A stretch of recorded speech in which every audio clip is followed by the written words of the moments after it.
அனைவருக்கும் வணக்கம். அன்னை இல்லை தெய்வமனை பார்த்தீங்கன்னு சொன்னால் மழை காலத்தில் நீச்சல் அடிக்கக்கூடிய அளவுக்கு தடாகமாக இருக்கும், நீர் நிரம்பி இருக்கும். அப்போ எங்கட காணியில் ஒற்று பகுதி எனக்கு தெரிஞ்ச காலப்பகுதியிலேருந்து பயன்படுத்துகிறேன். அப்படியே வெள்ளம் மழை தண்ணி நிற்கும், அப்புறம் மழை முடிய வெள்ளம் காஞ்சி போயிடும், மழை தண்ணி காஞ்சி போயிடும், அப்புறம் அடுத்த மழைக்கு வரும். இப்போ இந்த வருஷம் நான் என்ன செய்கிறேன்னு சொன்னால், டயர்களை பயன்படுத்தி, அங்கே பாருங்க ஒரு மாங்கண்டு வச்சுருக்கேன், டயர்களை பயன்படுத்தி கழிவு டயர்கள், கடையில் எறிஞ்ச டயர்களை பயன்படுத்தி கொண்டு வந்து நீர்மட்டத்துக்கு மேலே இப்போ இந்த ஒரு தாவரம் வைக்கிற போது ஊத்திருந்து போகிறன்னு சொல்கிற செயற்பாடு இப்போ நடக்கும்.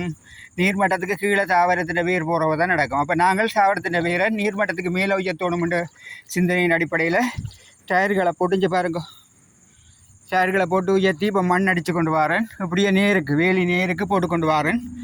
அப்போ வேலி நீருக்கு போட்டுட்டு வந்துட்டு அப்போ நீர்மட்டத்துக்கு மேலே மண்ணை உயர்த்தி போட்டு நான் இதுக்குள்ளே தேசிக்கண்டு வைக்க போகிறேன். தேசிக்கண்டு நல்ல கண்டு வாங்கி வச்சுருக்கிறேன்னு பார்ப்போம். உங்களோட இடத்துலையும் இப்படி வெள்ளம் நின்றா பழைய டயர்கள், இந்த டயர்கள் எடுக்க போகிற போது நான் முதல் வேனில் இந்த வேனை யாழ்ப்பாணத்துலேருந்து கொண்டு போனேன். பிறகு ஒரு பட்டா வாகனத்தில் கொண்டதேன், பிறகு மோட்டர் சைக்கிளில் தான் கொண்டதேன். பல பேரும் பார்த்துட்டு என்னடா இவன் இப்படி போகிறானேன்னு சொல்லி யோசிச்சார்கள். எனக்கு எந்த வாழ்க்கை, எந்த பிள்ளைகள், எந்த குடும்பம், எந்த உயர்வு, அந்த சிந்தனை வரபோது மெட்டையாக்கள் சிந்திக்கிற எல்லாம் எங்களுக்கு வராது, முன்னுக்கு வராது. நன்றி. பாப்போம் எதிர்காலம் எப்படி இருக்குன்னு. நாங்கள் முயற்சி செய்கிறோம், அது சக்ஸஸ் ஆகுது, ஃபெயிலியர் ஆகுது, அது காலம் கடவுளை பொறுத்தது.